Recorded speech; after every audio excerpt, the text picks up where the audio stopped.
मुख्यमंत्री देवेंद्र फडणवीस यांनी नितेश राणे यांना दालनात बोलून पुढचे काही दिवस शांत राहण्याचे आदेश दिल्याची माहिती सूत्रांनी दिली आहे। अगर कोणी अशा पद्धतीची काय मागणी केली असती माझ्या नाव घेऊन माझं नाव घेऊन मी सभागृहामध्ये सकाळी 11:10 पासून उपस्थित आहे। एकाने पण माझं नाव घेतलेलं नाही। कोणीही माझ्या नावाचं नोटीस दिलं तर मी कशाला उत्तर देऊ? विरोधक नितेश राणेंना घाबरतात असं म्हणावं। तर तुम्ही विरोधकांना इथे बोलवा, त्यांना चहा नाश्ता द्या आणि त्यांना विचारा। पायतर तर मत्स्य खात्याचा मंत्री म्हणून मासे पण पाठवतो। तुमच्या राजीनाम्याची देखील मागणी आता कोणी केली? मॅडम, एक अधिकृत सभागृहामध्ये कोणी अशी मागणी केलेली मी ऐकलेली नाही। तुमचे कॅमेरा लागलेले आहेत, सभागृह तुम्ही सकाळपासून कव्हर करताय। कोणी अशी मागणी केलेली ऐकली आहे का? मी कशाला उत्तर देत बसू? ही मागणी झालेली नाही तर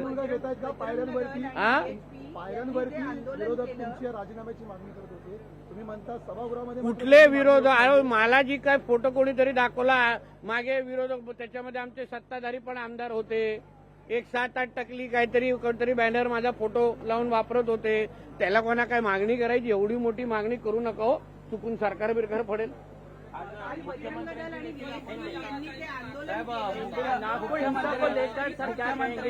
नाही, एक मराठी संपून बीएचपी आणि बजरंग दल यांनी जे आंदोलन केलं त्याचा परिपाक म्हणून काल रात्री ती दंगल नागपुरात पेटली असं विरोधकांचं म्हणणं आहे। सातत्यानं द्वेषपूर्ण वक्तव्य करणं आणि अश्लील नाही, पण ते सकाळचं जे आंदोलन आहे ते कशासाठी झालं? व्हीएचपी आणि बजरंग दल आणि हिंदुत्ववादी विचाराच्या जे संघटना आहे त्यांनी आंदोलन कशाला केलं? म्हणजे ह्या राज्यामध्ये या मुद्द्यावर आंदोलन करण्याची काय चूक आहे का? की त्याला लगेच तुम्ही संध्याकाळी पोलिसांना मारेपर्यंत तुम्ही वातावरण खराब करणार? म्हणजे एवढं तुम्हाला वाईट वाटलं सकाळचं आंदोलन की तुम्हाला तिथे? मला एक आश्चर्य वाटलं, तिथला एक भाग आहे तिथे रोज एका विशिष्ट धर्माचे लोक पार्किंग करतात। कालच तिथे पूर्ण पार्किंग केली नाही तिकडे, म्हणजे प्री नियोजित होतं का?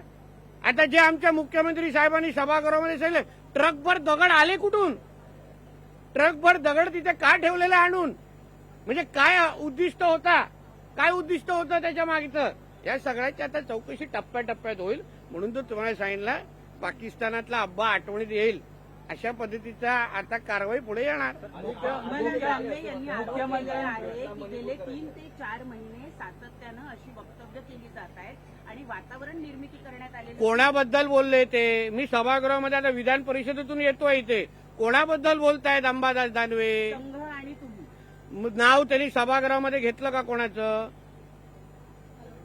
मॅडम, तुम्ही एवढ्या ज्येष्ठ पत्रकार आहात, मला दाखवा, व्हिडिओ दाखवा। विरोधक रेकॉर्डवर माझं म्हणणं काय आहे, सभागृह चालू आहे, तुमच्यातले असंख्य लोक वर्षांवरचे सभागृह कव्हर करतात। फ्लोर ऑफ द हाऊसवर ज्याचे विषय चालतात त्याबद्दल स्पष्टीकरण द्यायचं असतं। आता अमेरिकेमध्ये बसून कोणी माझी अगर राजीनाम्याची मागणी केली की इथे बसून ट्रम्पने राजीनामा दिला पाहिजे, हे असं कोणी बोलू शकतं? आमच्यातले असे काही आहेत कलाकार आतमध्ये। नितेश राणे साहेब, अरविंद सावंत यांची स्टेटमेंट आहे, एका व्यक्तीला मुख्यमंत्री होता आलं नाही, त्यामुळे काय एका व्यक्तीला मुख्यमंत्री होता आलं नाही त्यामुळे हे सगळं घडलं का? कोणी? उद्धव ठाकरेला? नाही, त्यांचा रोख एकनाथ शिंदेकडे होता। अच्छा, मला बरं उद्धव ठाकरेला मुख्यमंत्री व्हायला आलं नाही हो।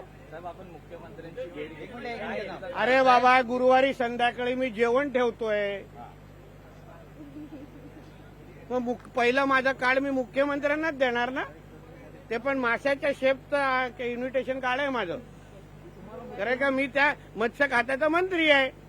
आता माझ्या मुख्यमंत्र्यांना भेटण्यासाठी तुला सांगून जाऊ का? हो, फार म्हणजे माझ्या हातात घेऊन मला हसले, फार मोठी तंबी। आता ते बातमी तू चालवतोय रे, ती सगळी बातमी तुम्ही चालवतोय।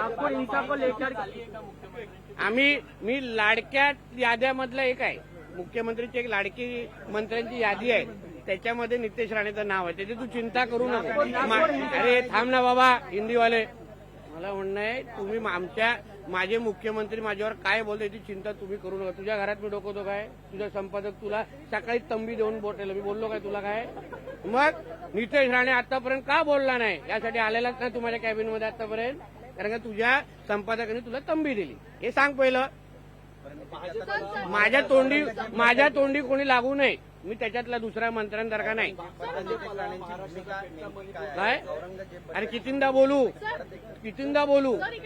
किती माझे जुने व्हिडिओ बघ ना तू, रोज तो बघतोस आणि फोन करतोस.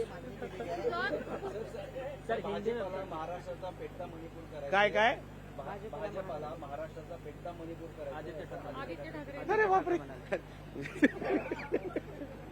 अरे जाऊन दिलं. पेटवणं आणि त्याचा काय संबंध रे बाबा. हा? पेटवणं आणि ज्यांनी हे प्रश्न पेटवण्याचा विचारलं त्याचा काय संबंध.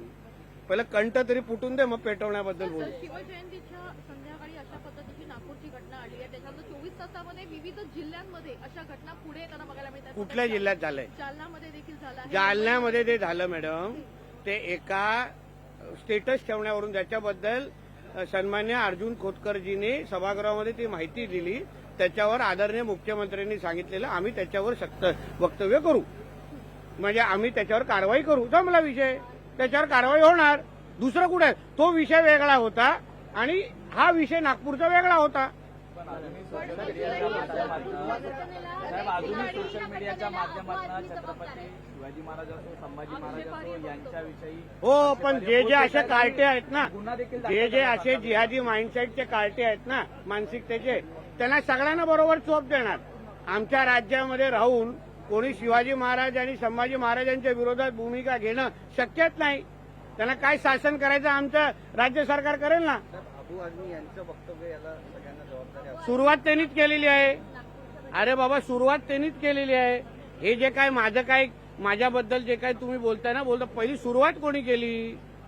त्यांनी वक्तव्य केलं. इथेच तुमच्या पायऱ्यांचे जर केलेलं ना, त्यांनीच केलेलं आहे. तर नागपूर हिंसा को लेकर जिम्मेदार कौन है? जो काही इतिहास आहे तो पुस्तकातूनच काढला पाहिजे. कोणी युवा सेनेने काय केलेलं? औरंगजेबाचा नाही, शिंदेची युवा सेनेने अशी मागणी केली आहे की तुम्ही लावून देता आणि असं तुम्ही करता. इतिहास आहे त्या इतिहासामध्ये बरोबर आहे. कारण का चुकीचाच अगर आमच्या मुलांना अगर इतिहास तुम्ही हे काँग्रेसचं पाप आहे खरं म्हणलं तर. पाठ्य पुस्तकांमध्ये चुकीची माहिती टाकण्याचं काम आणि आमच्या महाराजांना सेक्युलर दाखवण्याचं काम हे काँग्रेसचं पाप आहे. म्हणून ते पुसून टाकण्याची अगर संधी भेटत असेल ना तर ती वापरली पाहिजे. नागपुर हिंसा को लेकर क्या कहेंगे? विपक्ष आरोप लगा रहा है कि हिंसा जो है मराठी होऊ दे ना दादा. माझी लिंक तुटेल, तो माझी हिंदी तुला परवडणार नाही. साहेब अमोल मिटकरी म्हणाले होते, ज्या पद्धतीने आपण वक्तव्य केलं होतं की महाराजांच्या सैन्य दलात आजच्या बद्दल हा विषय काय आहे का? त्यांनी इतिहासाची पुस्तकं तुम्हाला देणार आहेत असं म्हणले. कबरी संदर्भात जर विचार केला तर नाही, केंद्रात आजच्या नागपूरच्या संदर्भात काय आहे का? चला हिंदी बोला. नागपुर हिंसा को लेकर सर क्या कहेंगे? विपक्ष सीढ़ियों पे प्रदर्शन कर रहा है और ये कह रहा है कि नीतीश राणे जिस प्रकार से भड़काऊ भाषण देते हैं उस वजह ये से कहाँ बोला आपको? सीढ़ियों पर वीडियो में अभी कल गेटवे ऑफ इंडिया के सामने खड़े रहेंगे आप, मेरे को सवाल पूछेंगे? अरे हाउस चालू है, विधानसभा का हाउस चालू है, तो हाउस में अगर इस बारे में अगर मेरे नाम लेके अगर कोई मांग हुई रहेगी तो उसके ऊपर बोलने का मेरे को अधिकार है. कोई gateway of India, linking road, इधर खड़ा रह के कोई मांग करेगा सिग्नल पे तो मैं थोड़ी उसका जवाब दे दूं. मुख्यमंत्री कहते हैं कि ये सुनियोजित तरीके से किया गया दंगा है. उप मुख्यमंत्री ये कहते हैं कि ये सुनियोजित तरीके से किया गया दंगा है. देखिए ऐसा है, हमारे राज्य के मुख्यमंत्री और हमारे उप मुख्यमंत्री एकनाथ शिंदे जी ने इसके बारे में अधिकृत निवेदन, ऑफिशियल निवेदन किया. इसके बारे में सारे को घटनाक्रम कैसे हुआ, उसमें किस तरीके से सुबह सुबह वीएचपी और बजरंग दल का आंदोलन हुआ, फिर शाम सब वो आंदोलन शांत होने के बाद इनका शाम को कार्यक्रम कैसे शुरू हुआ, ये सब के बारे में उन्होंने ऑफिशियल स्टेटमेंट दिया है. वही चीज सत्य है क्योंकि राज्य के प्रमुख है, होम मिनिस्टर है, उन्होंने जो कोई मालूमात दी है वो सत्य है. उसके साथ जिसने भी पुलिस के ऊपर हाथ उठाया वो हाथों को तो हम छोड़ेंगे नहीं. जिसने हमारे डीसीपी लेवल से लेके मुझे लगता है 33 पुलिस लोगों के ऊपर आज जख्मी हुए. ये किस तरीके का आंदोलन है कि तुमको पुलिस लोगों के ऊपर हाथ उठाना पड़ता है? इसके पहले भी आजाद मैदान के ऊपर रजा एकेडमी का आंदोलन हुआ था, तभी भी पुलिसों के ऊपर हाथ उठाया गया था, महिला पुलिसों के ऊपर हाथ उठाया गया था. कुछ सालों पहले मुझे लगता है 2008 के करीब तभी भी भिवंडी में रजा एकेडमी का आंदोलन हुआ था, वहां भी 2 पुलिसकर्मियों को मार डाला गया था. फिर मालेगांव, नांदेड़, यहाँ भी जब आंदोलन हुआ था तभी भी पुलिस लोगों के ऊपर हाथ उठा के उनके ऊपर मारा गया था. तो हमेशा पुलिस लोगों के ऊपर हाथ उठाने का क्यों आंदोलन होता है? ये जिहादों के माध्यम से तुमको आंदोलन करना है ना, तो अपना लोकशाही तरीके से आंदोलन करो ना, अपना विचार रखो लोगों के सामने, अपना मुद्दा बताओ। तुमको पुलिस लोगों के हाथ उठाने की क्या जरूरत है? इसलिए जो जो हाथ हमारे पुलिसों के ऊपर उठाए, अभी उनको भी हम उनके अब्बा पाकिस्तान का अब्बा यहाँ ध्यान में आएगा, इस तरीके का एक्शन। लोकशाही मराठी ऐका, पहा, जागरूक रहा।